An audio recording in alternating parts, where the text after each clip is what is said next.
नमस्कार दोस्तों, परीक्षा पॉइंट में आप सभी का स्वागत है। आज हम एमपीआईटीआई के बारे में बात करने वाले हैं। एमपीआईटीआई के लिए जो भी छात्र कोर्स करना चाहते हैं उनके लिए ये वीडियो काफ़ी खास है। आज हम एमपीआईटीआई के लिए रजिस्ट्रेशन कैसे करना है, क्या उसकी चॉइस फिलिंग कब होगी, उसकी डेट के बारे में बात करेंगे और योग्यता के बारे में बात करेंगे। क्या क्या पाठ्यक्रम होते हैं इसके अंदर, कितने साल के कोर्स होते हैं, इन सब के बारे में बात करेंगे। और मैं सबको आपको बता दूं तो सब 1 मई से 10 जून के बीच इसके लिए रजिस्ट्रेशन, और अगर आपसे अगर फॉर्म में किसी भी प्रकार की गलती हो जाती है तो आप आवेदन फॉर्म में सुधार भी कर सकते हैं। तो 1 मई से 10 जून के बीच ये प्रक्रिया चलेगी। साथ ही रजिस्ट्रेशन करने के बाद आपको क्या करना होता है। रजिस्ट्रेशन करने के बाद आपको चॉइस फिलिंग क्या होती है कि आपको अपना एक जो जिस संस्थान में आपको पढ़ना है, जिस संस्थान में आपको ये कोर्स करना है, उसकी चॉइस फिलिंग करनी पड़ती है। उसके आधार पर आपकी एक मेरिट लिस्ट जारी होती है। मेरिट लिस्ट जारी होने के बाद आपको एक काउंसलिंग क्या डॉक्यूमेंट वेरिफिकेशन करवाना होता है। उसके बाद अलॉटमेंट लेटर आपका जारी हो जाता है। ये साधारण भाषा में ये एडमिशन की प्रक्रिया ऐसे चलती है, आप शायद समझ गए होंगे।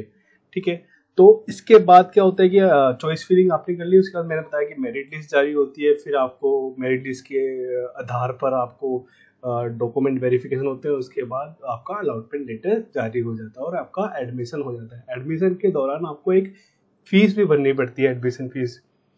वो आप नोटिफिकेशन भी देख सकते हैं फीस के बारे में।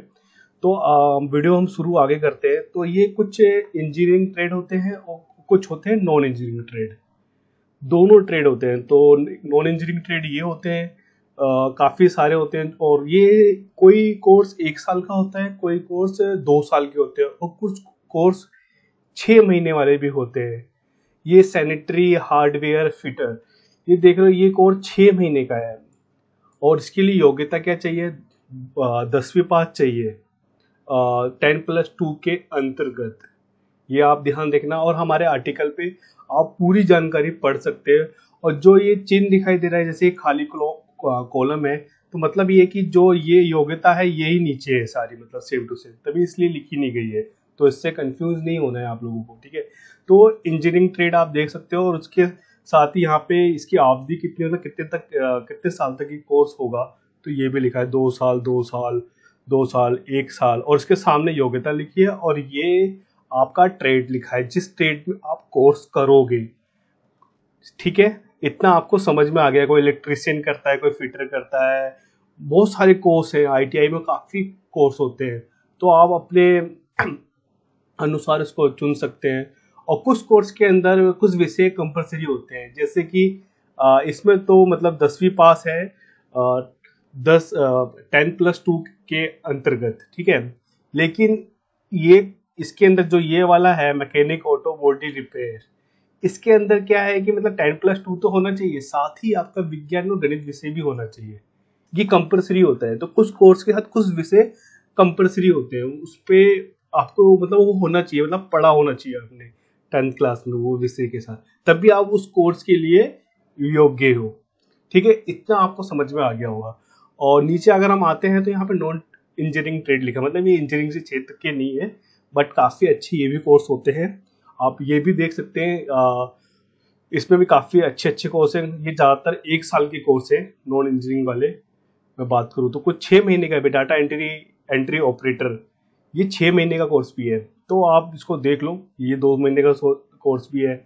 ठीक है, और नीचे जैसे आते हैं तो कुछ ये तो हो गया 10वीं तक, आप 10वीं तक, अगर 10वीं के नीचे भी कुछ कोर्स है, ऐसे ड्रेसिंग मेकिंग, तो ये 1 साल का कोर्स होता है। इसमें 8वीं पास चाहिए। ऐसे सुइंग टेक्नोलॉजी, मतलब सुई धागे सीलने वाले जो लोग होते हैं वो कोर्स करना चाहते हैं, उसके अंदर उनकी इच्छा है, तो उनके लिए खाली 8वीं पास योग्यता है और 1 साल का कोर्स है मात्र।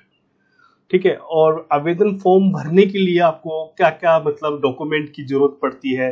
तो आप तो पहली बात तो आप मध्य प्रदेश की मूल निवासी होनी चाहिए, उसका कोई आपके पास पत्र क्या कुछ भी होना चाहिए।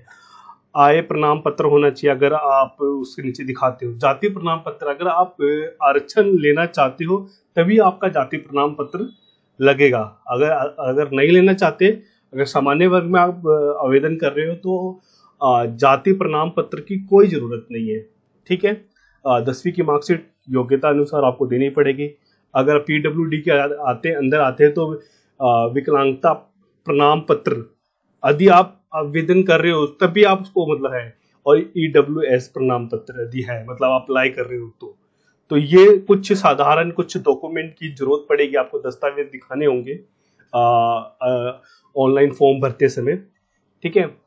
तो ये हमने कुछ प्रक्रिया समझा रखी है कि आपको आवेदन कैसे करना है, कैसे मतलब वेबसाइट पे जाना है, और वो ऑफिशियल वेबसाइट का भी दे रखा है और नीचे हमने उसका लिंक भी देखा है।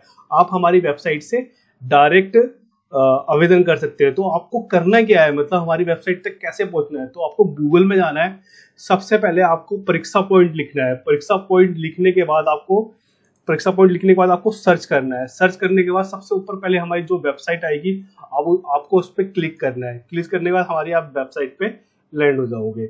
इसके बाद क्या होता है कि अगर आपको एमपीआईटी का अगर यहाँ पे मिल जाता है तो ठीक है आर्टिकल, नहीं तो आप इसको सर्च भी कर सकते हैं। जैसे कि एमपीआईटी लिखने के बाद आपको यहाँ से सर्च करना है।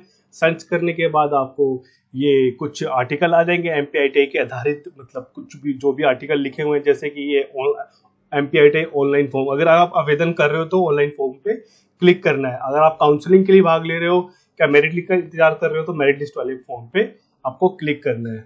और फॉर्म पे क्लिक करने के बाद आपको कुछ ऐसा आर्टिकल आपके सामने खुल जाएगा, ठीक है। तो ये लिंक हमने दे रखे हैं, और अगर आप हमारी वेबसाइट पे भी जाके मतलब गूगल में आपको लिखना है परीक्षा पॉइंट, ध्यान से सुनना, परीक्षा पॉइंट लिखना है, जो पहली वेबसाइट आएगी आप उसी पे क्लिक करके हमारी वेबसाइट पे पहुंच जाओगे। तो कुछ हम एमपीआईटी के आरक्षण की बात भी कर लेते हैं यहाँ पे। तो कुछ आरक्षण होते हैं, मतलब अगर आप आरक्षण वर्ग के अंदर आते हो तो कुछ आपको बेनिफिट्स मिल सकते हैं। ये बेनिफिट्स 16 मतलब अनुसूचित जाति के लिए, अनुसूचित जनजाति के लिए 20% है, पिछड़ा वर्ग के लिए 14% है, जो आर्थिक रूप से कमजोर है, मतलब ईडब्ल्यूएस है ना, ईडब्ल्यूएस होता है ना, ईडब्ल्यूएस के लिए 10% है। और कुछ हमने कुछ यहाँ पे ध्यान पूर्वक अगर हमने कुछ चीज लिख रखा है, ऐसे जैसे कि उम्मीदवार फॉर्म किसी प्रकार का सुधार करना, मतलब उम्मीदवार किसी फॉर्म में किसी प्रकार का सुधार करना चाहते हैं तो उनको लॉगिन करना पड़ेगा। फिर उसके बाद आपको मतलब ये सारी देखो लिखी हुई है इसके अंदर क्या क्या चीजें आपको जरूरत पड़ेगी, तो आप आर्टिकल पे आके काफी अच्छे से पढ़ सकते हैं। और हमने पूरा विस्तार से समझा रखा है इसके बारे में, ठीक है। तो इसकी आधिकारिक सूचना भी आप जरूर देखिएगा, हमने नीचे आर्टिकल में इसका भी लिंक दे रखा है। तो इसके बारे में आप पूरा इसको पढ़ लेना, तभी इसके बाद इसके आवेदन करना।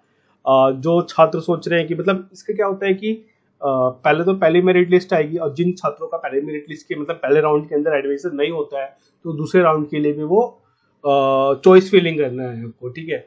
दूसरे राउंड तब स्टार्ट होगा तो आप चॉइस फिलिंग कर सकते हो उसके लिए। तो आपको उसके लिए रजिस्ट्रेशन करने की जरूरत नहीं हो, पुराने वाले रजिस्ट्रेशन पे ही आपको खाली आपको कॉलेज का अपना नाम मतलब चयन करना पड़ेगा उसका। तो वो दूसरा राउंड तब स्टार्ट होगा, तब हम एक और वीडियो बना देंगे।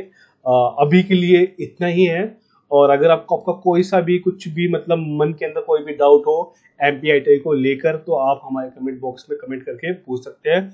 और साथ ही परीक्षा पॉइंट टेलीग्राम का चैनल भी जुड़ सकते हैं, मैं उसका डिस्क्रिप्शन में लिंक दे दूंगा। उसमें आप जुड़ने के बाद आप वहाँ पे क्वेश्चंस पूछ सकते हैं, कुछ भी डाउट हो। तो मिलते हैं अगले वीडियो में। आप सभी का धन्यवाद।